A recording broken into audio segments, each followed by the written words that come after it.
online, save time, shop smart.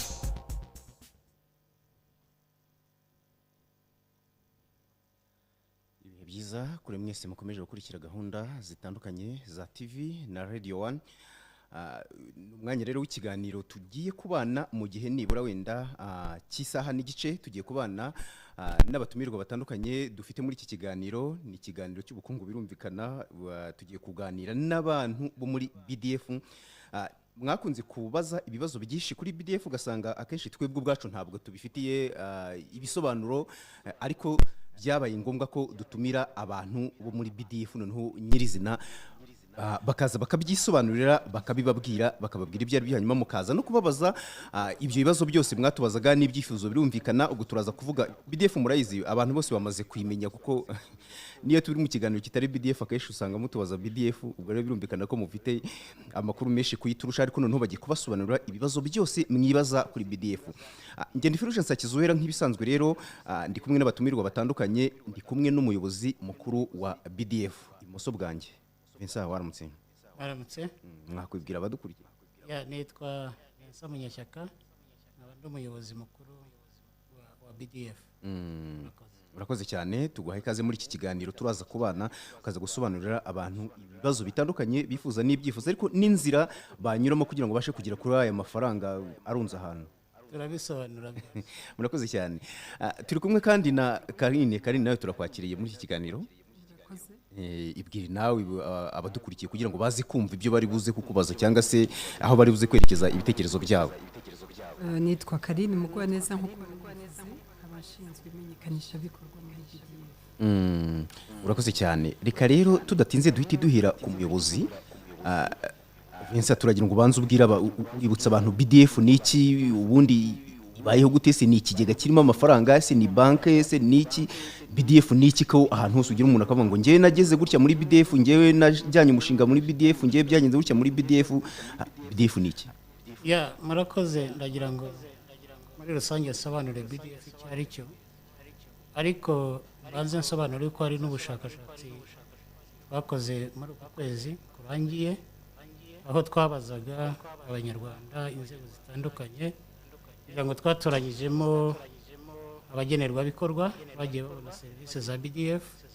Dutoranyamo amabanke 5 makuru, dutoranyamo na sako, ariko dutoranyamo n'inzego zitandukanye, harimo ministeri 5, ndetse dushyiramo n'ikigo gishinzwe iterambere ry'amakoperative, dushyiramo n'iriya federasiyo y'abikorera. Tubabaza tuti BDF muyumva mute, mubona yashyiriweho iki, serivisi zayo zigenewe bande? Ibintu byavuyemo rero nibyo byanatumye dushaka kugira n'iki kiganiro, aho batugaragariza yuko bamwe bumva yuko BDF yashyiriweho urubyiruko. Muri abo ngabo 36% bavuga ko BDF ari ikigega cyashyizweho kugira ngo gitere inkunga imishinga y'urubyiruko. 32% bakaba ko BDF yashyiriweho urubyiruko n'abagore. Bigakomeza gutyo ku buryo 14% nibo bavuze bati BDF ariko buriya ireba abantu bose. Hanyuma 9% baravuga bati BDF iyo ugiye kwireba muri rusange yashyiriweho ibigo cyangwa se imishinga iciriritse. Ibyo bisubizo rero byose iyo byumvise biguha ishusho abanyarwanda bafite kuri serivisi za BDF. Nkuko rero warumbajije, ubundi BDF ni ikigo cyashyizweho muri 2011, cyane cyane gishyiriweho guteza imbere imishinga mito n'iciriritse, kandi iyo mishinga ikabikorwa n'abantu bose muri rusange, n'amashyirahamwe n'amakoperative.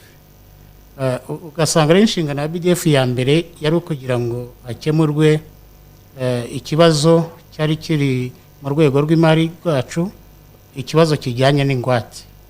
Ugasanga iyo mishinga mito iciriritse y'urubyiruko, y'abagore n'abandi bantu bafite imishinga iciriritse yari ikunze guhura n'ikibazo cyo kubona ingwate. Icyo rero nicyo ubundi buriya 80% bya serivisi zacu twagombye gukemura icyo kibazo cy'ingwate.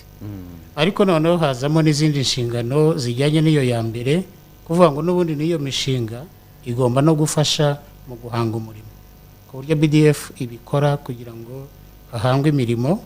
Kandi murabizi usanga iriya mishinga mito usanga bakoresha abantu 3, 4, 5, ariko iyo ufashije imishinga myinshi usanga akazi kabonetse.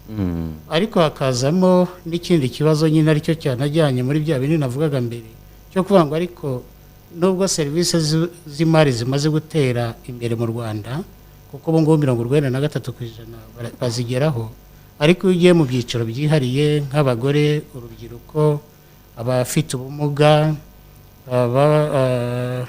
barokotse jenoside yakorewe abatutsi ndetse n'abari abamugariye ku rugamba n'abandi groupe zazindi tuvuga yuko zihariye, nabo usanga bataragerwagaho serivisi neza. Ubwo rero BDF yanahawe inshingano yo gufasha ko nabo ngabo bagenda babona bagera kuri serivisi z'imari. Icyanyuma navuga wenda nacyo gikunze gutuma hari ukuntu serivisi za BDF zumvikana nuko hari inkunga zigenda zitangwa, cyane cyane ni inkunga zituruka muri Minisiteri y'Ubuhinzi n'Ubworozi, aho baba bashaka guteza imbere tuvuge wenda ibijyanye n'umukamo w'amata, guteza imbere ibijyanye n'umusaruro wa wundi ugenda upfa iyo abantu basarura, na porogaramu zigiye zitandukanye.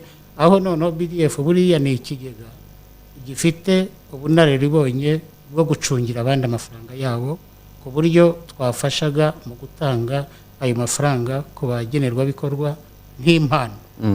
Impano rero yazamo ikaza kwitiranwa na bya ibyo ngibyo ndagira ngo mu kiganiro turi bisobanure byumvikane. Serivisi za BDF zose ntago ari impano, hari ibyo dutanga bagomba kuyishyura, hari n'inguzanyo dutanga. Ubwo ngira ngo turaza kubigarukamo. Murakoze. Turaza kubigarukamo, muraza kudusobanurira ubundi BDF ni iharanira inyungu, yunguka gute? Murize kubitubwira abantu, hari abantu bashobora kumva wenda ko ari ukubaha amafaranga gusa, wenda mwebwe ntacyo mugombwa cyangwa se ntacyo mugomba kwinjiza, muri buze kubitubwira. Ariko wenda ntarakuvaho, tuvuze muri rusange ni ukuvuga ngo BDF rero nta muntu itashyiriweho, nta muntu itashyiriweho, kiretse wenda mu buryo butandukanye kuvuga ngo bafite ijanisha ringana ry'ibyo igomba kubafashamo, ariko buri muntu wese ubwira mureba, buri muntu wese ramureba. Natanga nk'urugero rwihuse, ingwate navugaga, buri muntu wese, umugabo cyangwa undi muntu ufite umushinga tumuha ingwate kuri 50%. Ariko twagera ku rubyiruko n'abagore, kubera yuko dushaka ko bajya mu mishinga kandi bakagerwaho na serivisi z'imari, ubwo turazamura igipimo twageza kuri 75%. Ariko urumva nta wundi ntawe twasize. Wenda kandi kantu navuga nuko tureba ya mishinga mito kandi naciriritse. Iyo bibaye binini cyane bijya mu yandi, hari izindi serivisi zitangwa n'amabanke. Uretse ko mu mikorere yacu hari imikoranire twagiranye n'ibindi bigo mpuzamahanga, hari nk'ikigo gishinzwe ibyo byo gutanga ingwate muri Afurika cyitwa Fond de Solidarité Africain. Iyo tubonye umuntu aduhaye umushinga utari mu bushobozi bwacu, uwo mushinga tuwoherezayo akabona serivisi n'ubundi twebwe twari kumuha, hanyuma icyo kigega kikagira icyo kitugenera nk'igihembo kuri serivisi tugihaye. Urakoze cyane. Karine, turi kuvuga ko ibintu by'ingwate nibyo biri imbere, ntekereza ko nabyo mushyira imbere muri BDF. Ntekereza ko BDF ari cyo yashyiriweho, niba ntibeshye hari n'ibintu ikibazo cy'ingwate nicyo cyari ikibazo gikomeye cyane, nka 80%. 80%. Hanyuma abantu iyi ngwate merite, abantu ingwate muyibaha mu buryo bumeze buteye se, bazana umushinga bikagenda gute? Kuko turi buze kubyumva cyangwa se turuze no kugenda tubire wenda ibyo bagiye bavuga, usanga bavuga bati njyana umushinga ntibawemere, njyana umushinga bakawuryamisha, njyana umushinga ibintu nibigende gutyo. Iyi ngwate imeze gute? Bayibona gute ariko badepoje umushinga umeze gute mu gihe kingana iki? Murakoze. Ku bantu bakeneye ingwate baba bifuza inguzanyo mu bigo by'imari.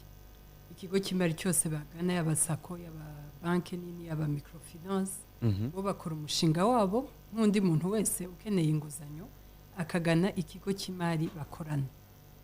Noneho banki zawiga nk'ibisanzwe, bamusabe ibyangombwa byose baba bifuza bakeneye muri uwo mushinga. Muri ibyo byangombwa bazamusabamo ingwate, agaragaza ingwate afite. Nibabona ko ingwate afite idahagije ugereranyije n'inguzanyo asaba, banki cyangwa se cya kigo cy'imari muri rusange nicyo kitugana kikatwandikira kidusaba kwishingira wa mushinga. ni ikigo cy'imari kibagana cyangwa banke cyangwa ni umuturage ubwe ubagana? ni ikigo cy'imari kuko ingwate ihabwa ikigo cy'imari. Niyo mpamvu BDF yagiranye amasezerano n'ibigo by'imari kugira bajye babasha gufasha abakiriya babo badafite ingwate ihagije. Yego. Hanyuma imishinga batubwira ngo iratinditindira he?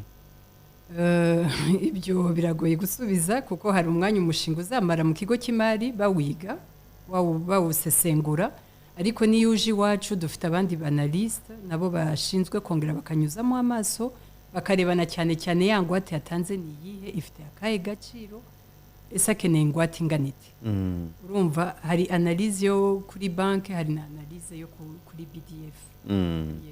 Urakoze cyane. Hanyuma abadukurikiye muraza kuduha ibitekerezo, turaza kubaha umwanya muri buze kuduhamagara kuri telefone musanzwe muzimenyereye, mumenyeraho muri buduhamagare, ariko ndongeranye isubiremo, ariko turaza kubakira mu mwanya wagenwe, niho turuze kubakira. Hanyuma mutubwire ni kuri 0788 40 34 0788 44 34 musanzwe muyizi, mudukurikiye kuri radio na televiziyo. Hanyuma Vincent, ikintu ngira ngo duhite tugaruka, ariko manze mbwira abantu ko turi kumwe n'umuyobozi mukuru wa BDF. Ibyo mutubwira ngo byagenze gutya ngo ngiye ko nageze aha ngaho umukozi wayo akambwira gutya, ngiye ko nageze aha ngaho umukozi wayo akambwira gutya, nushaka ubitubwire mu mazina ko ari Fulgence Akizuwera, umukozi ukorera BDF aha ngaho kwirukankanye, turi n'umuyobozi mukuru hano ari buze kugufasha. Hanyuma mumaze gufasha abantu bangana gute buryo tutavuga tuti wenda amafaranga yasubiye kuko yabuze abantu bayafata? Aya mafaranga abantu baraza bakayafata hasi, hari amananiza abamo, bimeze bite kugira ngo twumve ngo abantu koko babashije kuyafata kandi biteza imbere? Murakoze. Nagira ngo wenda mbanze nsubize n'icyo mwari waje mugenzi wanjye, ikibazo cy'ubukererwe abaturage bavuga. Nuko mugenzi wanjye yarabisobanuye, hari serivisi dutanga dufatanyije n'ibigo by'imari, ari sako, amabanke cyangwa ibigo by'imari biciriritse, ariko hari na serivisi twebwe dutanga nta handi tunyuze, cyane cyane nka biriya by'ikodesha gurisha, kugurira abantu amamashini bakoresha mu mirimo yabo. Hari icyo rero tugomba kwemera, iyo ugiye kujya mu mateka ya BDF usanga ari aho twakererwaga, ku buryo rwose n'ubugenzuzi bwakozwe n'umugenzuzi w'imari ya leta muri 2020 hari aho twasanze dukererwa nk'iminsi 106, urumva n'amezi hafi ajya gushyika muri 4. Hari naho twagiye tugira ubukererwe burenga iminsi 300 ugenda gushyika umwaka. Icyo navuga rero ubu ngubu nuko icyo kibazo twarakibonye, turimo kugikemura, twazanyemo ikoranabuhanga ryo kwihutisha n'imikoranire myiza nabo dukorana, ku buryo ubu ngubu iyo minsi yaramanutse, nta dosiye ikirenza iminsi 30. Ariko iminsi 30 nayo iracyari myinshi, turagira ngo tuzagere ku minsi 14. Icyo ngicyo rero twacyemera, ariko tukabwira abanyarwanda ko turimo kugikemura. Hanyuma rero ibyo warumbajije abanyarwanda twahaye serivisi, reka wenda mere muri rusange ku byo n'abantu bavuze ubushize. Muri iki kibazo igihugu cyagize cya COVID, BDF nawe yahawe amafaranga yo guha abaturage, barimo kubafasha kuzahura ubucuruzi bwabo muri cya kigega. Nagira ngo mbabwire ko ubu ngubu tumaze guha abanyarwanda benshi 3667. Ubwo bari baduhaye miliyari 3.5 tugomba guha abanyarwanda. Nagira ngo mbabwire ko aya mafaranga hafi ya yose tumaze kuyatanga, tumaze gutangaho 98%, kandi bingana na miliyari 3,450,000 zisaguka. Ubwo urumva rero mu gihe cy'amezi 7 kuba tubashije guha abantu bagera kuri ibyo bihumbi 3,657 ni igikorwa kigaragara neza. Ugiye rero mu zindi serivisi muri rusange, imibare nafite ninagaragaza uko twari duhagaze kuva BDF yabaho, bigaragara yuko muri rusange tumaze gufasha abantu benshi, ku buryo nka cya kindi navugaga cy'ingwate, tumaze gutanga ingwate ku mishinga ibihumbi 12 bisaga bihwanye na miliyari 57 zisaga z'amanyarwanda, ariko ubwo dufashe igihe ingwate yatangiriye muri 2011 kugeza uyu munsi. Wajya kuri hari yindi wenda service zose nitwazisobanuye. Hari indi service dufasha amasako, kuko programu ya sako nayo yatangiye muri 2009. Hari ukuntu tubaguriza amafaranga uko batangiye badafite amafaranga menshi, kugira ngo babashe nabo kuguriza abaturage, hanyuma batwungukira kuri 12% za sako. Muri rusange kugeza ubu ngubu tumaze kunyuzamo miliyari 9 na miliyoni 600 zisaga. Hanyuma wenda ikindi navuga wenda byose sinabijyamo, hari programu ya leasing nibyo bita ikodesha gurisha, ku buryo aba bantu murabizi bakorera mu dukiriro, ababaji bagurira amamashini, abasuderi kubagurira ibyo bakeneye. Iyi programu nayo tumaze gufasha imishinga igera ku 118, ku buryo tumaze gushyiramo miliyari zisaga 2. Wenda nabamvuze ibyo ngibyo kugira ngo ntange urugero, ariko nituza kubona umwanya kubera n'ikibazo abantu babajije biriya byo kuzahura ubucuruzi bw'abaturage, twaza kubigarukaho tukavuga utubazo tumwe turimo. Nubwo programu yagenze neza, ariko hari aho usanga uturere tumwe cyangwa intara zimwe zitarabikoze neza cyane. Mwakoze cyane. Mufite imibare kuko ni byiza, kuko abantu benshi babashije guhabwa izi serivisi, kuko mutubwiye abantu basaga 3,000 n'abantu benshi. Ariko ndagira mbaze Karine, nk'umuntu nawe ubikurikirana umunsi ku munsi, ntashobora kuba izi serivisi zarahawe abantu 3,000, wenda haraje 100,000, ugasanga ari impamvu bagira bati ntabwo twabibonye. Byo birashoboka, ariko icyo navuga kuko izo serivisi zahawe 3,000 zinyura muri banki zose.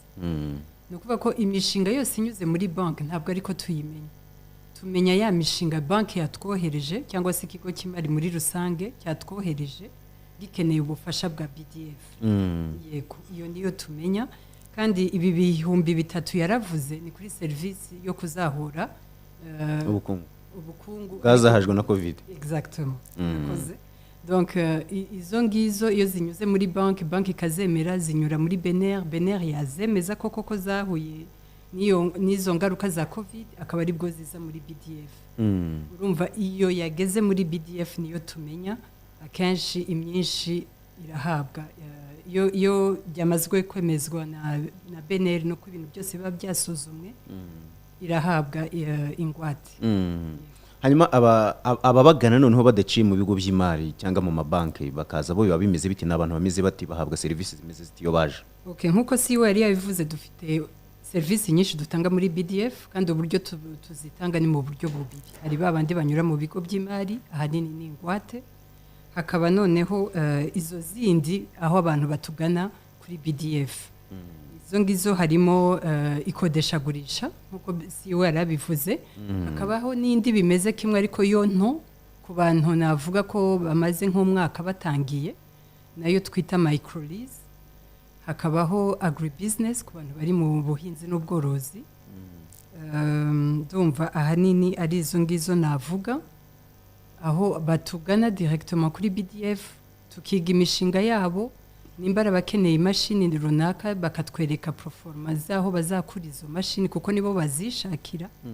Noneho twebwe icyo dukora tujya tuvugana n'abazabaha izo mashini, tukagirana amasezerano, tukaba twazibagurira, bakazagenda bishura BDF buhoro buhoro kugeza barangije ya mashini kabi yabo burundu. Wa wundi wa agribusiness nawe twiga umushinga we nkuko banki yiga umushinga we, nkuko tunayiga muri mwikodesha gurisha. Noneho tukazashoramo imari, akenshi nabo babari nk'abantu bagitangira cyangwa bamaze igihe gito, usanga dushoramo imari itarenga miliyoni 10. Noneho nabo bakaba bakwikorera, bakagenda bishura buhoro buhoro, barangiza imishinga ikabi yabo. Ikiza kirimo navuga aho ngaho nuko imishinga myinshi dufasha, service nyinshi tugira, usanga harimo n'inkunga.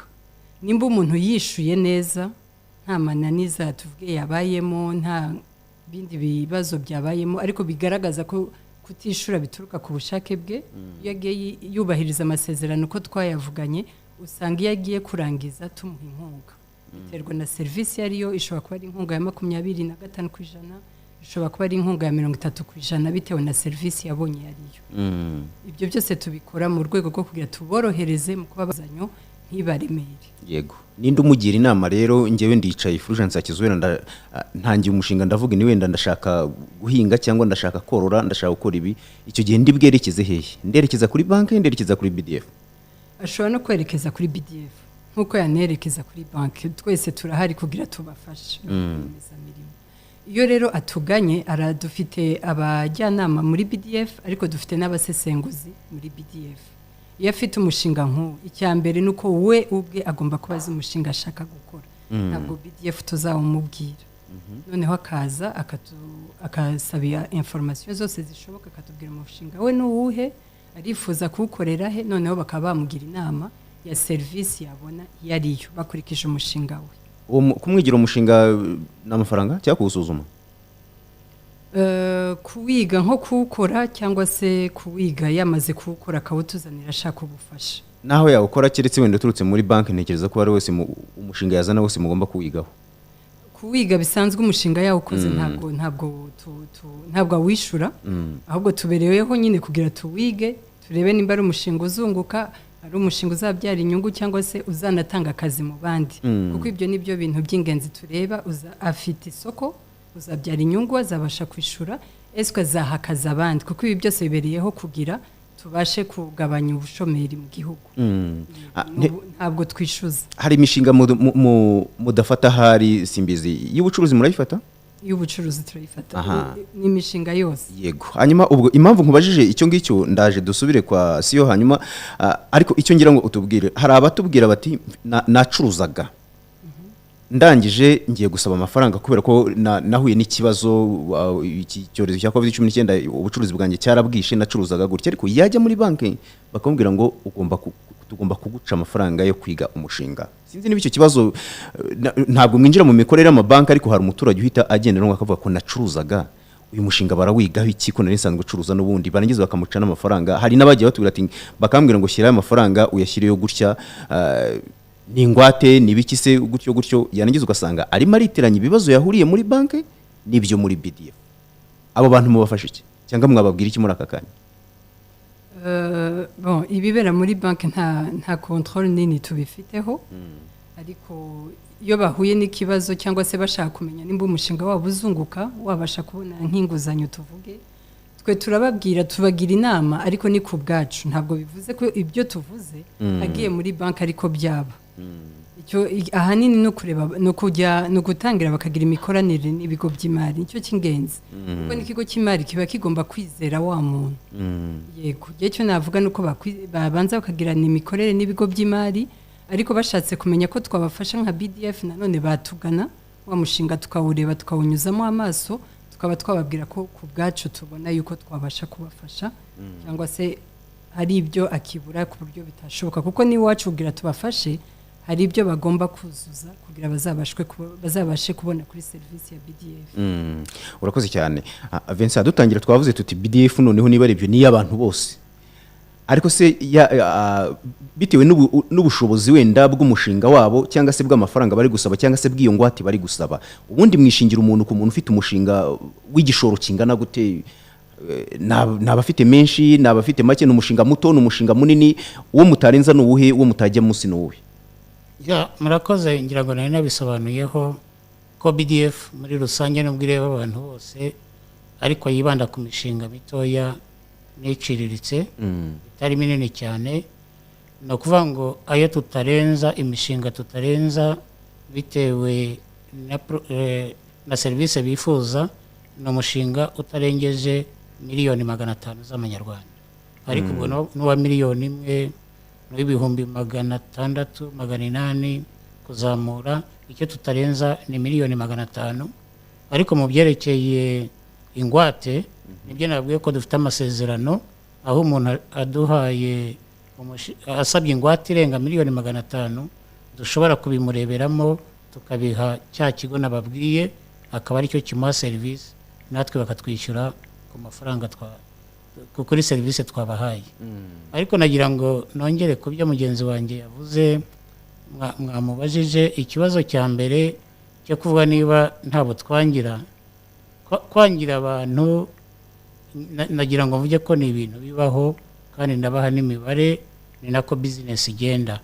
Kubera yuko icya mbere ntabwo abantu baba bafite amafaranga menshi cyane ku buryo buri wese yahabwa, ariko icya kabiri hari abatabasha kuzuza ibyangombwa.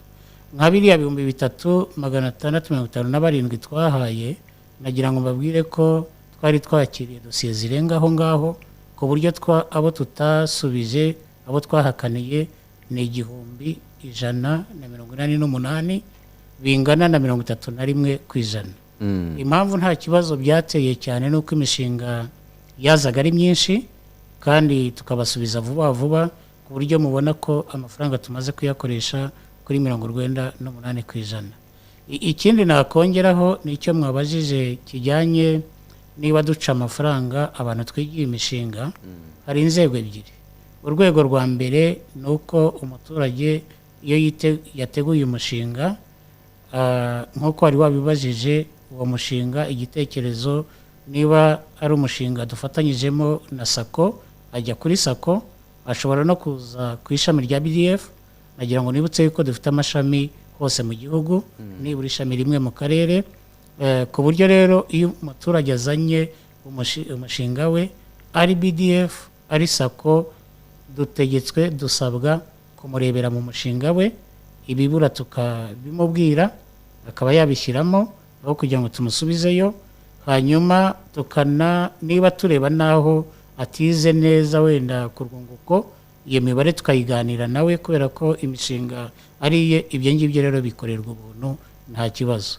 Ariko dufite na serivisi ishobora noneho abantu bagaragaje yuko batabasha kwikorera imishinga, dufite na serivisi dufatanyije n'abandi biga imishinga yo kuba twakwigira umuntu umushinga tukamuca amafaranga aringaniye. Iyo serivisi nayo ibaho, ariko usanga ibyo tutabijyamo cyane kubera ko ubu hamaze kuboneka abantu benshi bigira abaturage imishinga, ku buryo nibura hari abantu 2 muri buri murenge bigira abaturage umushinga. Muri rusange rero ngira ngo hanyuma imikoranire n'amabanke, nubwo wenda tuvuga ko nta controle tubifiteho, ariko ndagira ngo mbanze mvuge buriya umuturage yabajije bisaba ko umuntu amwumva neza. Buriya banke hari amafaranga baca muri BDF adacibwa.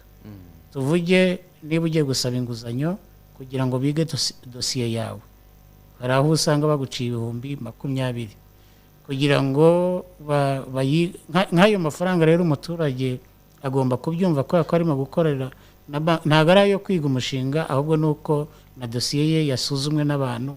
Ayo mafaranga muri banki arahari. Ariko ikindi navuga nuko ubu ngubu turimo kugira na imikoranire myiza n'amabanki yose, ku buryo umuturage aba agomba guhabwa amakuru ahagije, banki ikamuha amakuru ahagije. Yaba adahagije bakabaza kuri BDF. Tuba dufite n'abaduhagarariye muri buri banki, abo dukorana, abakozi ba banki, tuba twaragiye duha amahugurwa ku mikorere ya BDF. Uburyo rero nk'uko mugenzi wanjye yabivuze, banki niyo irebutse uyu muntu koko akeneye ingwate, kugira ngo byihute. Ntabwo dusaba umuturage ko ari we uzana dosiye, ahubwo dufite systeme y'ikoranabuhanga. Banki irebye igasanga umuturage atabonye ingwate ihagije, ihita ishyira ubusabe muri systeme, tugahita tubona niba ari banki runaka ko ibonye umukiriya witwa Fulgence ukeneye ko twamuha ingwate wenda 50% cyangwa 75%. Bikorwa mu ikoranabuhanga, rero ntabwo ari ibintu bifata umwanya cyane. Urakoze cyane. Twibutsa abadukurikiye ko ari ikiganiro turi kuganira ku birona na BDF, imikorere ya BDF, serivisi za BDF. Hanyuma abantu baraza kuduha ibitekerezo muri wa mwanya turi buze kubaha. Muradukurikiye muri benshi birumvikana, ariko turaza kubaha umwanya. Hanyuma Karine, turagira ngo tubabaze, mukorana mute noneho n'iki kigega cya IRF? Mukorana gute noneho? IRF dukorana mu buryo bubiri. Hari amafaranga anyuzwa muri za banki, aho twishingira abakiriya babo 55 miliyoni. naho ayanyuzwa muri sako tubishingira ibihumbi 750. Ayanyuzwa mu bigo by'imari biciriritse ni 3 n'igice. Donc urumva buri kigo cy'imari dufite uburyo dukorana, ariko nkuko twabivuze babakiriya bazakora imishinga yabo bagana ibigo by'imari nibyo bizabasabira. Kandi kubijyanye na ERF urebye ayo mafaranga mvuze ni maximum dutanga, ariko tubishingira 75%. Bivuze ngo bitandukanye na ya garanti isanzwe, ko ya garanti isanzwe ni 50%. Bose abanyarwanda bose ni 75% kuri ERF, noneho bakazaba basabwa kugaragaza ko business zabo zagizweho ingaruka na COVID. Icyo nicyo kintu cy'ingenzi bagomba kugaragaza kugira bazabashe gufashwa. Icyo kintu cy'ingenzi gisubiremo mugira bacyumve. Nuko umuntu wifuza kubona ubufasha bujyanye na ERF akora umushinga we akagana ikigo cy'imari bifuza gukorana, mu byo asabwe gutanga agomba kugaragaza yuko wa mushinga we wagizweho ingaruka na COVID. Kuvuga ko azagaragaza imisoro, uburyo yagiye yishura kugeza mu kwa kabiri 2020, akerekana ko nta mwenda wa Rwanda Revenue afitiye, ndetse hariho n'ibindi byinshi agomba kugaragaza. Donc abadafite ibyo bashobora kwerekana ipatante yabo, mbese agomba kwerekana ikintu kijyanye n'imisoro kigaragaza ko byibuze mbere y'uko COVID itangira mu gihugu yakoraga akunguka neza, akishura imisoro neza. Yego. Ibyo birariro n'abandi bacuruzaga butike bose, n'umwe wacuruzaga imbuto hariya hepfo. Icyo ni ikibazo cyiza ndaza gusaba wenda CEO afashe, ariko bose bakagombye kugaragaza ko bagizweho iyo ngaruka, kuko ukora ucuruza ku gataro ndizera yuko abashobora kuba akorana na sako, kandi sako izabimusaba kugira babashe kumusabira muri BDF. Ugomba kugaragaza ikintu cyemeza koko ko wagizweho ingaruka na COVID. Reka hita kigeraho ahubwo nukuvuga ngo aba bacuruzi bagizweho ingaruka nabaye, kuko akenshi usanga abanini cyangwa se abaciriritse, reka ture kuvuga abanini kuko mwe mwavuze imishinga iciriritse cyangwa se abakora ibiciriritse bito n'ibiciriritse, ko nanone ikintu giciririka ku rwego rw'ugikora. Nk'umuntu ukoresha miliyoni 500 ashobora kuvuga ati biraciriritse ugereranije wenda no ukoresha miliyari zingahe. Ariko se umuntu nawe ucuruza noneho ibintu bitarenze wenda amafaranga ibihumbi nk'ijana, uwo muntu nawe kandi agatakati nagezweho ingaruka, kandi niyo yaravuze ati n'ucuruza gataro, yego nabo barahari birwa bareba ati natwe ubucuruzi bwacu bwagezweho n'ingaruka. Birumvikana n'ubucuruzi bwemewe ubwo bwo ku muhanda ucunganwa n'inzego z'umutekano w'intago byemewe. Ariko se nabahe noneho bagezweho n'ingaruka bari ku ruhe rwego, ni bande mwishingira nabameze bate muri bufashe? Ubwo ndacyavuga ku mikoranire n'iki kigega cyashyiriweho gutera inkunga ibikorwa byazahajwe na COVID-19 cyangwa se kuzahura ibikorwa byazahajwe na COVID-19. Murakoze, yarabisubije neza. Muri rusange twebwe amafaranga twahawe nayo gufasha kuzahura ubucuruzi. Ubucuruzi rero muri rusange ni bwa bucuruzi bwose tubona mu giturage, mu mirenge, byaba ari za butike, zaba ari abacuruza agent ba MTN, byaba ari abacuruza ibikomoka ku mata. Apfa kuba akorana na sako, kandi apfa kubasha kwerekana yuko hari ukuntu, urumva hari icyo bisaba, hari ukuntu yari asanzwe nibura yishyura ipatante, inzego zimuzi, niba ari umuntu wenda abantu kwishyura imisoro ya RR nayo akaba yishyura. Ndetse hari naho usanga mu mikorere y'urwego rw'abikorera PSF uwo muntu aba ananditse. Urebye rero dufasha abantu bose, ahubwo wenda naguye neza ikibazo wari urimo kubaza, wenda nkavuga nk'ibibazo twabonye muri iki cyiciro cya mbere, nuko kugaragaza n'abari abantu twabwiye ko twagiye twangira 31%, abenshi barenga nka 20% ni abantu bazanaga imishinga mishya, ntabashe kugaragaza yuko uwo mushinga wari uhari, COVID ikaba yarawigizeho ingaruka.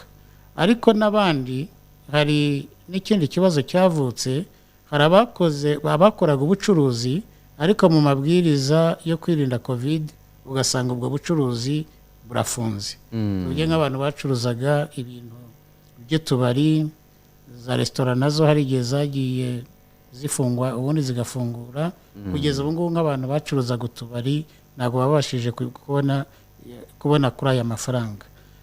Ku buryo rero icyo ngicyo cyatumye ubu ngubu turimo kurangiza icyiciro cya mbere cy'iyi gahunda yo kuzahura ubukungu, ku buryo leta y'u Rwanda yarangije gusinya n'abaterankunga harimo banki y'isi, ku buryo ubu tugiye gutangira ikindi cyiciro cya kabiri vuba rwose. Ntekereza yuko bitazarenga mu kwezi kwa 10, ariko wenda singewe ugomba kubivuga. Icyo nzi nuko biri hafi, kandi nkuko mwabibonye natwe amafaranga twayarangije. Ubu noneho barabikemuye.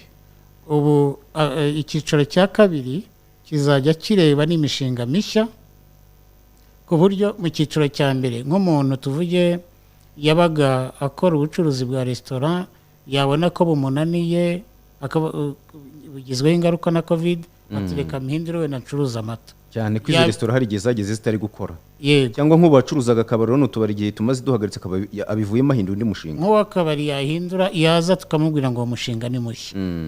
Mu cyiciro cya mbere ntabwo twamufashaga. Ariko ubu noneho icyiciro cya kabiri gikurikiyeho kirimo n'amafaranga menshi, ni porogaramu yasinywe ku myaka 5 guhera uyu mwaka kuzageza muri za 2026. Bigaragara yuko noneho imishinga mishya yose izaba yemewe, n'iyagizweho na covid izaba yemewe. Ahubwo BDF twagize n'umwihariko wo guhabwa izindi miliyari zisaga 10 zizajya zinafasha n'imishinga izajya igira ibibazo bindi bitari covid gusa. Tuvuge habaye ibibazo bitewe n'imihindukire y'ikirere, ubucuruzi bw'abantu bakagira ibibazo cyangwa ibikorwa byabo. Ubu hari ikigega cyihariye kiri muri icyo kigega cya rusange, ku buryo tuzajya dufasha abantu. Ku buryo rero ibibazo twabonye mu cyiciro cya mbere byatumye hategurwa neza icyiciro cya kabiri, kandi kiratangira vuba, ku buryo abanyarwanda twababwira yuko bashonje bahishiwe. Kugira ngo wenda tujye ku bindi, BDF yaranira inyungu. BDF ndabisobanura mu magambo ngira ngo wigeze no kubisobanura. Buriya BDF ni ikigo cy'imari ariko ntabwo ari banki. Ikigo cy'imari kubera yuko ducunga amafaranga ari ayavuye muri leta, aravuye mu baterankunga bandi, ariko BDF nk'ikigo cyose kugira ngo ibeho nayo igomba guharanira inyungu zo kugira ngo ibeho, igomba gukora yunguka kugira ngo igende yiyubakira ubushobozi ndetse no kubona amafaranga ishobora gukoresha mu gushyiraho za porogaramu. BDF rero nayo iharanira inyungu, ntabwo igomba guhomba. Ntabwo igomba guhomba, ariko inyungu zayo ntizigomba no kubangamira inyungu rusange. Inyungu rusange ni ukuvuga ngo gukomeza guteza imbere iterambere rya biriya bigo bito n'ibiciriritse, no gukomeza gutuma abanyarwanda bagera kuri serivisi z'imari, ariko mu kubikora nayo igomba kugira urwunguko kugira ngo izahoreho yiyubake nk'ikigo gikomeye kandi gifite amafaranga cyakoresha, atari ugucungira buri gihe ku mafaranga avuye muri leta cyangwa avuye ahandi. Natwe twakora amafaranga, ariko rero urwo rwunguko ntirugomba kuba runini wenda ngo reka mbahe nk'urugero. Nk'iki kigega turimo kuvuga cyo kuzahura ubukungu, amafaranga turimo guha za sako turi kuyatanga kuri zeru nta rwunguko, ariko barayadusubiza. Ariko hari andi tubaha bakatwungukira nko kuri 12. Ubwo urumva hari ukuntu tuhuza misiyo navuga yo gufasha abanyarwanda, ariko n'ikigo tugomba kukibaka kikagira amafaranga cyunguka, nka za garanti twavugaga, ubwishingizi twavugaga. N'ubundi usanga iyo ari sako tubaca 1%, banki zindi dukorana nkuru zikomeye tukabaca 2%. Icyo bigamije no kugira ngo tubashe guhemba abakozi bacu, ariko tunabashe kugira icyo dusagura kugira ngo tugende twubaka ikigo. Niba hakenewe ikoranabuhanga, ayo mafaranga tugomba kuba tuyafite, ikoranabuhanga tukaryubaka. Ntabwo rero twabishobora tutagiye tugira amafaranga twunguka. Urakoze cyane. turaza kukwakira noneho niba uri hafi hanyuma uduhe igitekerezo cyangwa se ikibazo cyari ku mu magambo make uraza kurasa ku ngingo birumvikana ibyo turi kuvugaho murabyumva ahubwo muraza kutubwira hanyuma wenda mu gihe ndebe nta muntu uri kuri telefone ngo umwakire Karine ubu buryo mutangamo izi serivisi zanyu uburyo mushyigikira izi ngwate z'abakiriya cyangwa se z'abaturage muri rusange biri mu byiciro bitandukanye abagore bafashwa gutya urubyiruko rufashwa gutya abandi bantu basanzwe bafashwa gutya ese nta bantu bafite amahirwe ariko batayabyaza umusaruro katubanze twakiriye umuntu hanyuma wenda uraza gukomeza ado oui salama nize ndumva ari mu bindi reka dukomeze nari mvuze ni aya mahirwe ubu buryo butandukanye bahabwamo cyangwa se bashyigikirwamo mushyigikira izi ngwate zabo abagore bafite pourcentage ingana gutya urubyiruko rufite pourcentage ingana gutya bari hejuru abandi bafite ingana gutya ese nta bahawe amahirwe menshi bakaba batabyaza umusaruro ugasanga wenda abangaba bo hasi bafite amahirwe make nibo baza kenshi sinzi niba numvise ikibazo cyanyu neza kuba bahabwa amahirwe ntibayabyaza umusaruro mwifuza kuvuga iki ubwo no kuvuga ngo niba tuvuga tuti harabahabwa harabashyigikirwa hejuru ya 70%, hari n'abashyigikirwa 50%, hari n'abashyigikirwa munsi ya 50%. Ntidushobora gusanga abanga bashyigikirwa muri 30% aribo baza ari benshi babandi bafite amahirwe ko bashyigikirwa 70% ntibaze. Nkuko nabivuze binyuze mu bigo by'imari nta control tuba tubifiteho urumva uwuza n'uw'ikigo cy'imari kirekomanze ko akeneye ubufasha bwa BDF ariko ku bwanjye mbona bagerageza kutwohereza abantu bose cyane ko hari abo tubona baturutse mu bigo by'imari bivuze ko bafite aho bamaze kugera urugero bagezeho hakaba n'abaza baturutse muri za microfinance na sako nabo baba bafite urugero rwabo ndumva abantu boshize mu rugero rwabo tubasha kubafasha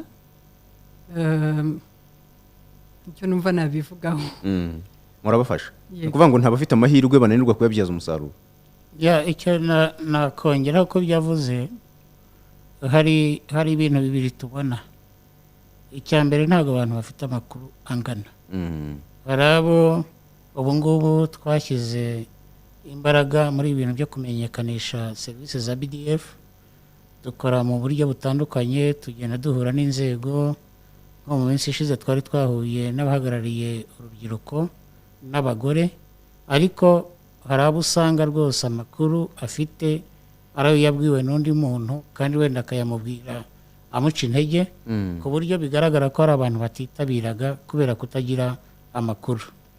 Hanyuma icya kabiri iyo tugiye mu mibare usanga nk'abahabwa amahirwe cyane twikunze kugarukaho urubyiruko n'abagore usanga mu kwitabira mu mibare umubare wabo w'abitabira usanga ari benshi nk'urubyiruko dufashe ku myaka 10 ishize bitabira ku bwitabire bwa 54%, ariko kubera ko imishinga yabo aba ari mito cyane kuko ya mishinga mito niciriritse tuvuga nk'uko wabivuze nayo haba harimo imishinga minini usanga rero imishinga y'urubyiruko n'abagore ugereranyije n'abandi basanzwe abagabo nubwo baza ari bakeya bo baba basabye menshi iyo bigiye mu gaciro none ko ibyo twabahaye usanga rwa rubyiruko rwari ruri kuri 54% mu mubare w'abitabiriye ariko ugiye kuri amafaranga twabahaye ukagereranya n'ayahawe abandi usanga aho bimanutse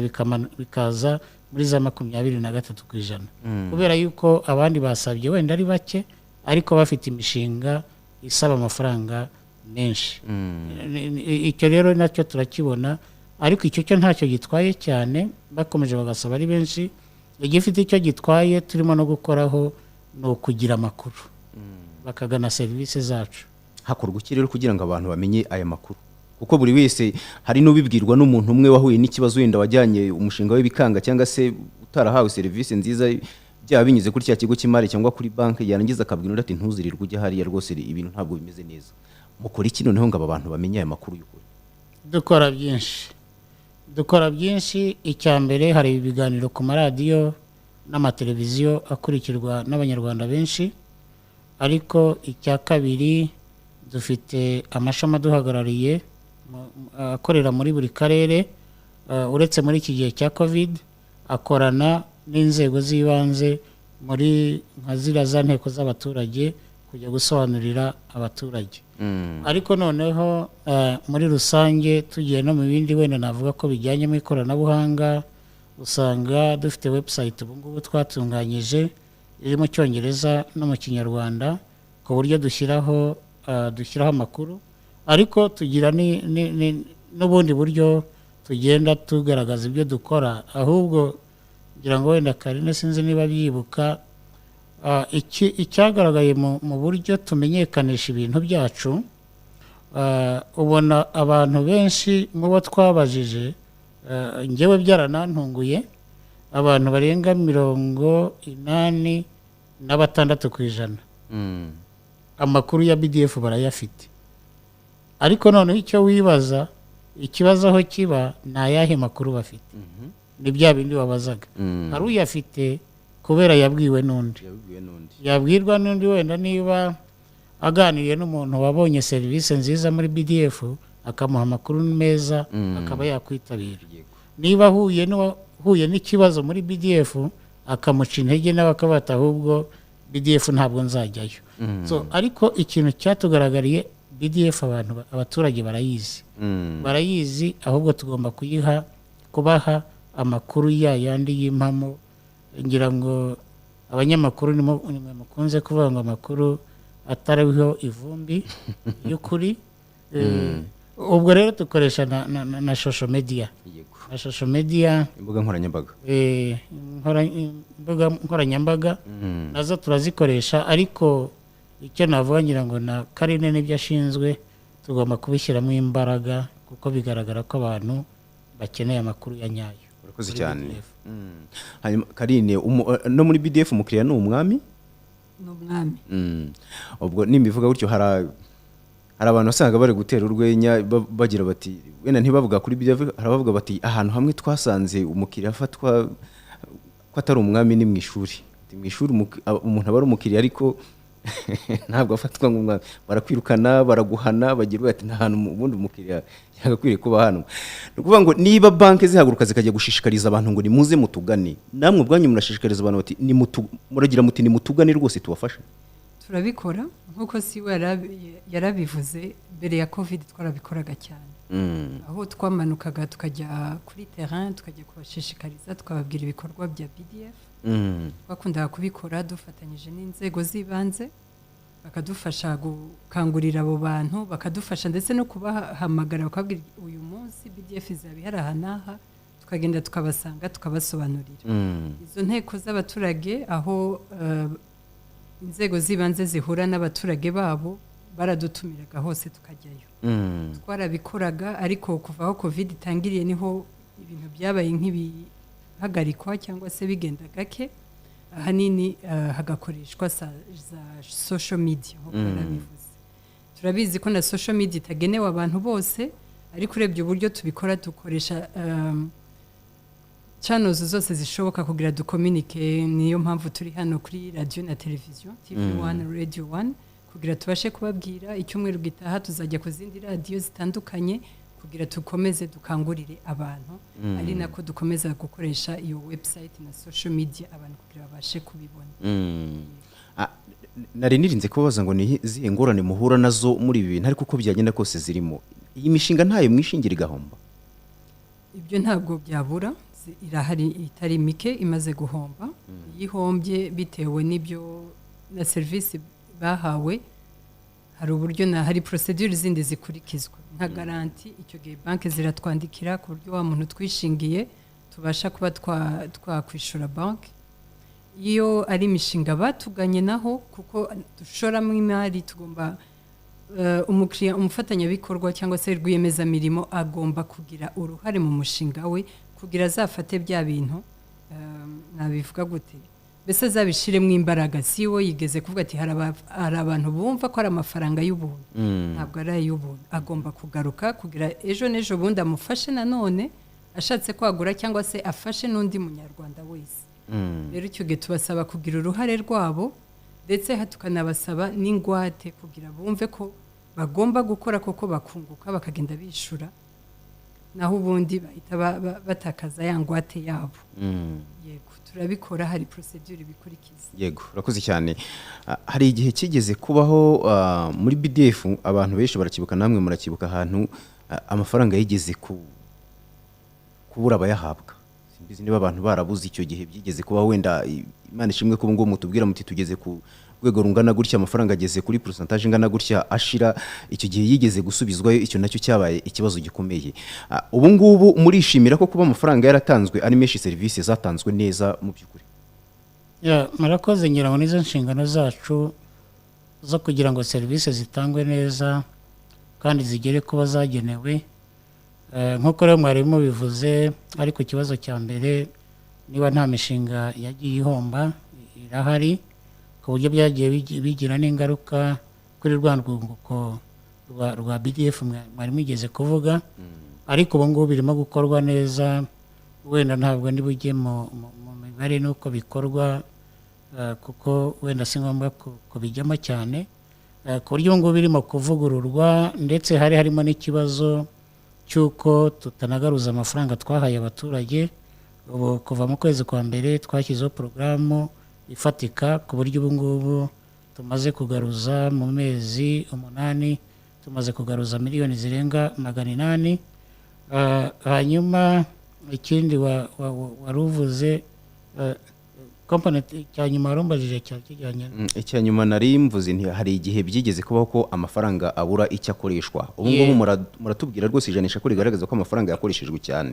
Ubu buryo yaba yarakoreshejwemo biragaragaza serivisi nziza zatanzwe, ntabwo ashobora kuba ari amafaranga menshi yatanzwe ariko agahabwa abantu bake wenda, cyangwa se ntahabwa abayasabye hafi ya bose cyangwa benshi. Ubu ngubu birimo gukorwa neza, amafaranga arahabwa.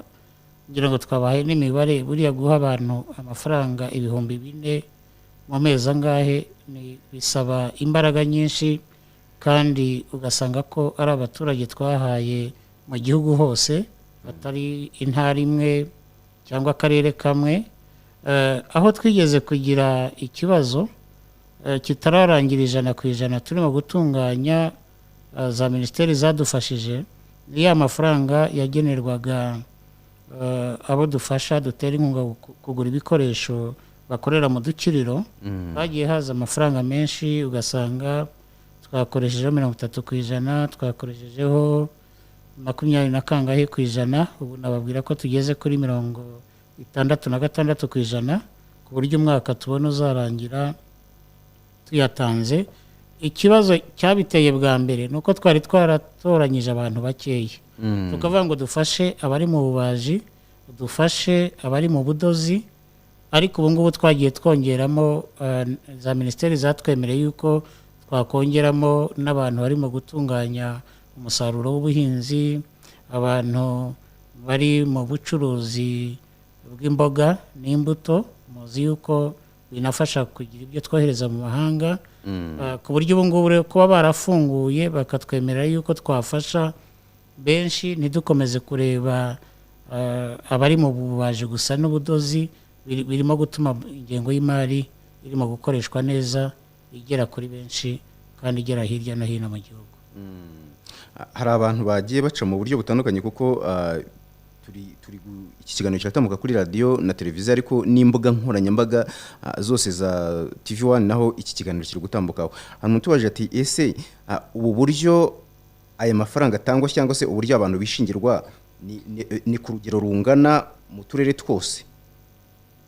Ni ku rugero rungana mu turere twose. Ibyiciro birimo twabisobanuye.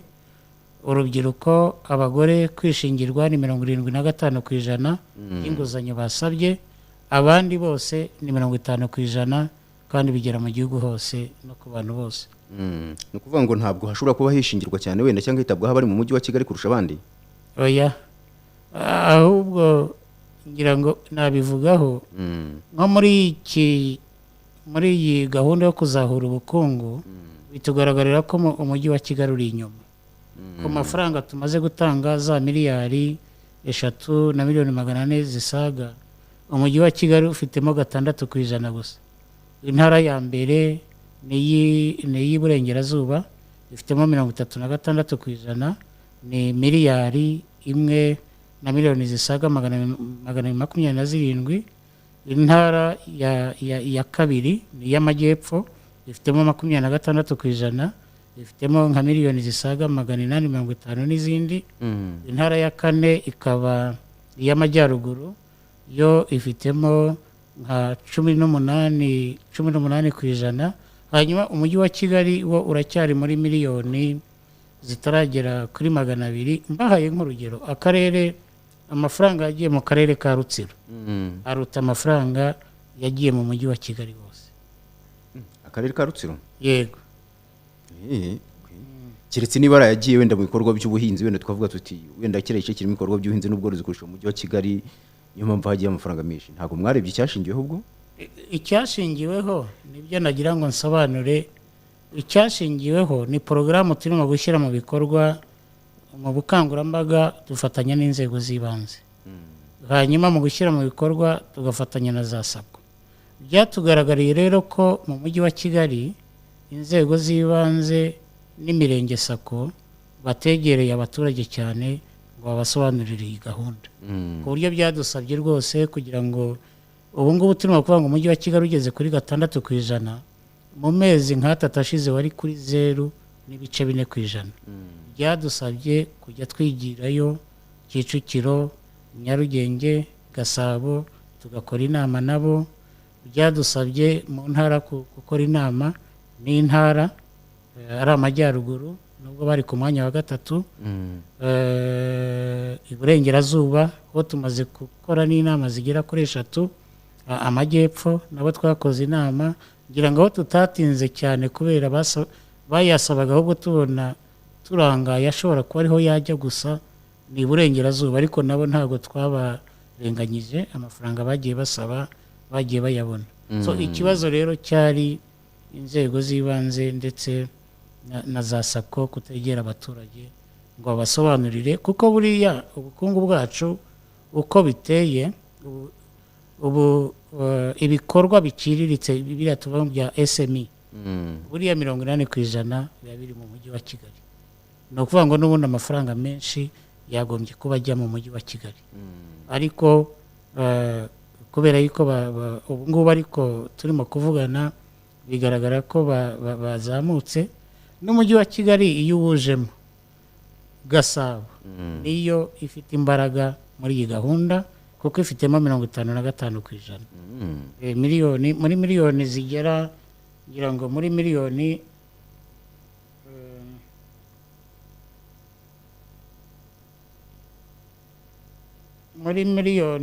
zigera ku muri miliyoni zigera kuri 216 zagiye mu mujyi wa Kigali. Miliyoni 118 zavuye mu karere ka Gasabo. Urumva bafitemo 55%, mu gihe Nyarugenge bafashe miliyoni 22 gusa. Kicukiro bakaba bamaze kugera kuri miliyoni 75. Akarere ka nyuma kafashe kagize amafaranga make ni Burera, amaze kujya miliyoni 5.5 gusa.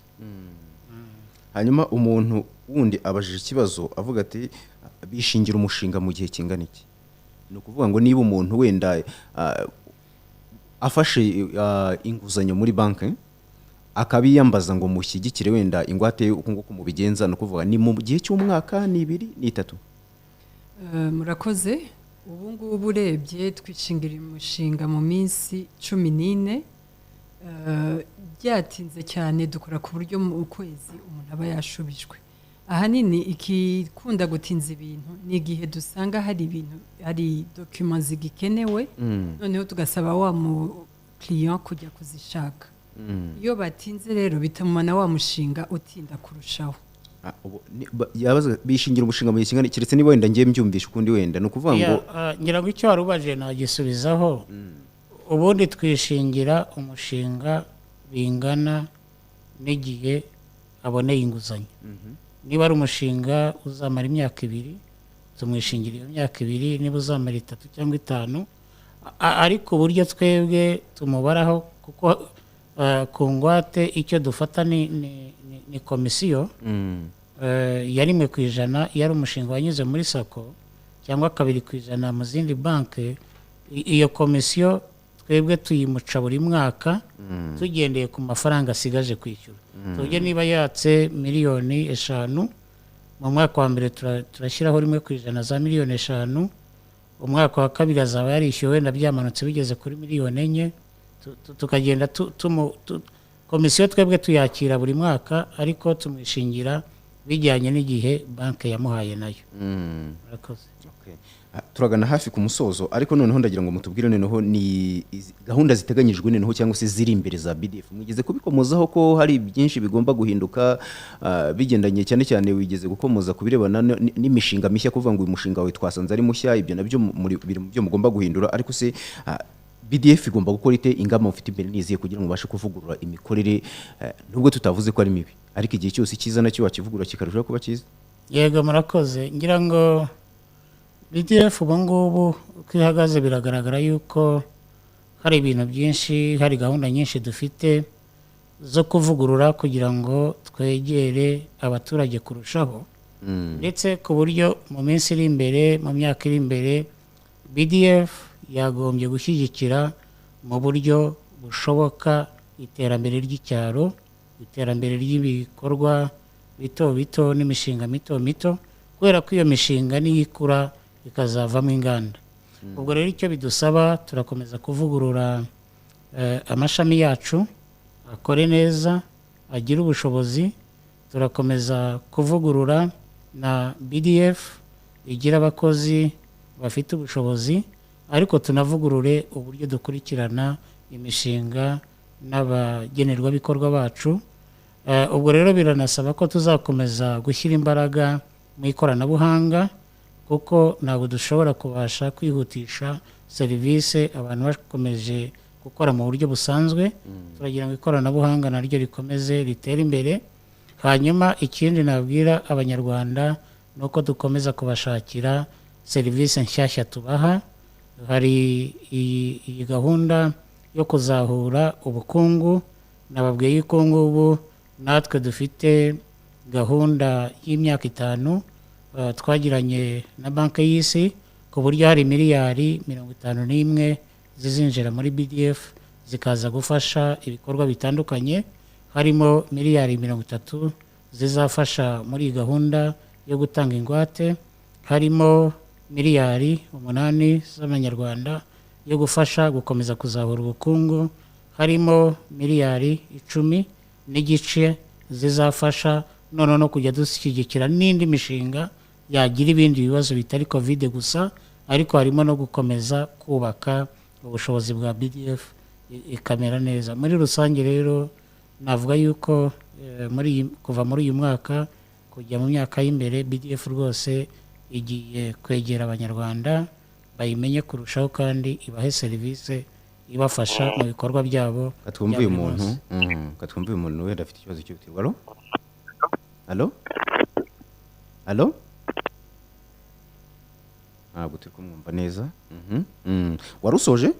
Yego nari nsoje. Muri rusange n'ibyo ngibyo, no gukomeza kuvugurura imikorere myiza, kuko nk'uko wari ubivuze ni ngombwa ko buri mwaka umuntu agenda atera imbere akora neza kurushaho. Ntabwo ndi kubona neza ubutumwa ndetse aragira ngo ese ngo baguza umuntu umwe wize muri tekiniko cyangwa TVT, buriya no kuguriza hari yavugaga baguriza umuntu umwe wize muri. Yego, hari ibyo twanasobanuye wenda ntitwabitinzeho cyane. Ya gahunda y'ikodeshagurisha, abantu bize imyuga dufite iyo serivisi yo kubaguriza, ndetse bo nta n'ikibazo cy'ingwate kizamo, kuko imashini tumuguriye agiye gukoresha niyo ngwate yacu, dukomeza kuyiyandikaho kugeza arangije kuyishyura igahita ibaye. Iyo nguzanyo rero urebye muri rusange ireba abantu bize TVT. Wenda hari n'undi wabaza ikibazo kimeze nk'icyo, ya gahunda ya agro business abari mu bikorwa by'ubuhinzi n'ubworozi igenewe cyane cyane abantu barangije za kaminuza, abantu barangije amashuri y'imyuga cyane cyane mu bijyana mu buhinzi abo nibireba gusa ntabwo ireba abandi banyarwanda basanzwe. Hari ibyo birasa n'uwigeze kuza tubwira ati umuntu ashobora kugura yatubwira ngo icyuma gisombe ngira ngo ati hanyuma barangiza icyo cyuma akaba ari cyo bagira ingwate yazarangiza kwishyura. Yego, ikodesha gurisha nicyo rivuga. Ni ukuvuga ngo wowe ufite umushinga wenda w'ububaji ukeneye imashini turazikugurira tukavuga ko mbega uko twabinogeje wowe izo mashini urazishaka tukareba ubuziranenge bwazo umugenerwabikorwa niwe uzishakira ariko haba hari n'umuntu ugomba gutanga izo mashini tuba twaratoranyije hanyuma imashini tukaziguha ku nguzanyo wenda y'imyaka 3 cyangwa ingahe ukagenda wishyura izo mashini arizo ngwate wamara kwishyura imashini zikaba izawe ariko n'ubundi aba ari izawe kuko nawe uzikoresha. Wenda icyo nakongeraho abantu basobanukirwa ni uko nibura izo mashini zitangirwa ubwishingizi ibyo byishyurwa n'umugenerwabikorwa ariko nanone wa wundi watanze imashini tumusaba nibura gutanga garanti y'umwaka wose wuzuye kugira ngo izo mashini zibe zikora neza. Yego, hari undi ubaje ati BDF ni nziza ariko kugira ngo wemererwe ngo ntibyoroshye. Ayo ni amateka ni amateka wenda umbwira izina rye nategura ibintu neza azaza azatanga ubuhamya ko yasabye noneho akaba yarahawe. Yitwa Abuduru. Yego. Hanyuma wenda ikindi ngira ngo Karine atubwireho wenda sinzi niba ajya azenguruka ku mashami yanyu aho muyafite mu turere twose ngo ariko services zishobora kuba zitangwa kuko nkuko muzitanga hano kuko akenshi twagiye ikibazo twagiye tugisangana abantu bo mu turere akavuga ati ko nagiye hangaha bikanga isi nahindura nkajya mu kandi karere cyangwa se naza ku kicaro aho mukorera services zitangwa kimwe hose mu turere. Ubundi services zitangwa kimwe wenda uwo muntu ashobora kuba bitaramugendeye neza icyo gihe ajyayo ariko service mu gihugu zose zigomba gutangwa cyo kimwe. Gusa ndongera na insiste kuri cya kimwe navuze kare cyo kuba ati basabwe kubahiriza cyangwa se basabwe gushaka ibikenewe byose ibisabwa byose kugira babashe gufashwa. Akeneye nubwo yajya mu kandi karere agomba kujya mu karere azakoreramo umushinga we uzaba uri gukorerwamo. Naho ubundi biragoye kugira umuntu azave mu karere kamwe ajye mu kandi agiye gusura undi mushinga. Ni nayo mpamvu dufite amashami mu turere twose twabegereje BDF hafi kugira ibafasha. Aramutse ahuye n'ikibazo navuga yuko wenda yanatuhamagara dufite umurongo utishurwa akaba yatanga ikibazo cye tukamufasha kugikurikirana tukumva aho ikibazo kiri guturuka. Yego, ariko services zigomba kuba zimwe muri BDF zose. Uyu wera ruvuga ati yitwa ngo Honest Maton aragira ati ngewe ngo nabatse amafaranga ariko barayanyimye pe sinzi impamvu. Aragira ati munsobanurire cyane ati simbasha kubyumva ntabwo nzi wenda icyo mwasobanura ko mwavuze ko nubwo ayo mafaranga atangwa hari ibigomba kubahirizwa n'icyo bakomeje ushimangira ngo hari ibyo agomba kubahiriza niba atarubahirije ibyo yasabwaga ntabwo amafaranga agomba kuyabona. Hanyuma Vincent aya mafaranga ararangira arashira ku buryo mushobora kuvuga muti ntabwo umushinga tukiwemeye ntabwo we tukikwemereye amafaranga twamaze kuyatanga arashira cyangwa se twageze ku rwego rwo kutongera kuyatanga. Yego, ndetse ni nacyo tugomba kuvugurura cyagiye gituma BDF ifatwa nabi cyangwa nayitanga service nabi. Ubundi porogaramu dutangije tuba tugomba gutangaza amafaranga arimo tukayatanga yarangira tukayibwira abanyarwanda twabona ndi tukongera tukababwira. No kuba rero ngo hari porogaramu rwose ishobora no gukorwa ikarangira n'amafaranga yarangiye tugomba kwibwira abaturage. Ariko rero dufite inshingano zo gushaka amafaranga muri leta zo gushaka amafaranga mu baterankunga ku buryo izo porogaramu nziza abanyarwanda bakunze zo zigomba guhoraho. Iyi ngiyi rwose yo gutanga ingwate ku bantu batayifite iyi ni serivisi itajya amafaranga. Ntabwo ijya amafaranga. Iyi ihoraho rwose ntabwo ishaka kubura amafaranga. Ariko hari utundi porogaramu duto tuza tukarangira wenda bitanagenze neza ariko porogaramu zizajya zigenda neza abanyarwanda bakazikunda tuzajya dukora ku buryo zihoraho tukazishakira amafaranga buri mwaka. Urakoze cyane. Hanyuma Karine, umuntu aradukurikiye muri iki kiganiro nibwo bwa mbere yumvise ibi bintu bya BDF, ari kumva ngo amafaranga, ari kumva ngo ingwate, ari kumva ngo imishinga. Uyu muntu udukurikiye kandi ashaka kwiteza imbere, mu magambo make mwamubwira gute? Nabigenze gute? Atangirire hehe kugira ngo abashe kubona koko izi serivisi, abashe kubona amafaranga nk'uko muri kubivuga? Murakoze. Umuntu udukurikiye ufite igitekerezo cyo kwikorera cyangwa se usanzwe ukora akaba yifuza kwagura umushinga we, icyo namubwira nagane BDF imwegereye. Abakozi bacu bazamuha amakuru arambuye ku byo dukora, ndetse anabasangije umushinga we bazamugira inama no kuri serivisi ashobora kuba yabenefisiya iyo ariyo. Nk'uko CEO yari yabivuze, hari abadafite amakuru, hari abayafite bayabwiwe nabi cyangwa se bayabwiwe mbese bacitse intege kubera abababwiye amakuru atariyo, wenda bari muri babandi batabashije gufashwa mu mpamvu runaka. Abo ngabo bose nibahaguruke bagane BDF bifatira amakuru nyayo, bityo babashe kumenya inzira banyuramo n'izihe, uburyo bafashwamo n'ubuye. Ese barakorana n'ibigo by'imari cyangwa baraza kuri BDF tubafashe. Je nabasaba yuko bazajya bagana BDF bakabasha guhabwa amakuru y'ukuri, bakamenya uburyo bakwiteza imbere. Urakoze cyane. Vincent, iki kibazo uyu muntu abaje reka tugisorezeho. Wabivuze, wenda wongere ubishimangire. Ni uwitwa Rutabingwa aragira ati ubanza hari bashobora kuba bita ku bakire gusa, ati kuko uriruka ukarambirwa, aragira ngo yirutse amezi 3 ngo arambirwa ngo gakuramo akawe karenge. Ubundi umuntu agomba kurambirwa mu gihe kingana iki buryo umuntu avuga ati amezi 3 narasiragengeza nkuramo kange karenge? Igihe ntarenga ubundi cyangwa se wenda igihe gishoboka kigufi cyangwa kirekire umuntu yagakwiye kuba ari gushakisha ubu bufasha bwanyu? Ni igihe nibura kingana gute kuryo avuga ati yewe ndahebye ndabirambiwe? ngira ngo icyo kibazo ntabwo cyoroshye ariko ndagisubiza. Umuntu ntera cyane cyane umuntu uri muri business ntiyarakwiye gucika intege, kuko hari n'igihe n'amafaranga uyabona wayashora mu mushinga gashya, wicika intege ongera utangire. Rwose ubwo umuntu niba acitse intege akiri mu gihe cyo gusaba, urumva n'ubundi nacika intege nta n'umushinga nta n'ubundi yakora, niyo zaba ari serivisi zindi zitanatangwa na BDF, umuntu acika intege ntacyo yageraho. Ariko icyo nagira ngo nsobanure nuko BDF natwe dufite inshingano, ndetse tunategetswe niko nanabivuga yuko tutahoza umuturage mu nzira. Niyo mpamvu leta y'u Rwanda yaduhaye kugaba amashami kugira ngo twegere abaturage, kandi ikintu tutavuze nuko ubu ngubu amashami yacu tumaze kuyubaka ku buryo hari n'ibyemezo bafata bidasabye ko abanyarwanda bazi Kigali.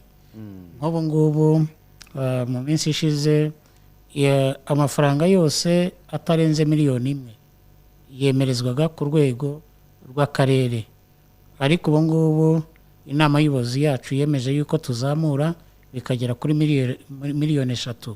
Ibyo birimo kwihutisha serivisi. Nabwira uwo muntu ko atacika intege.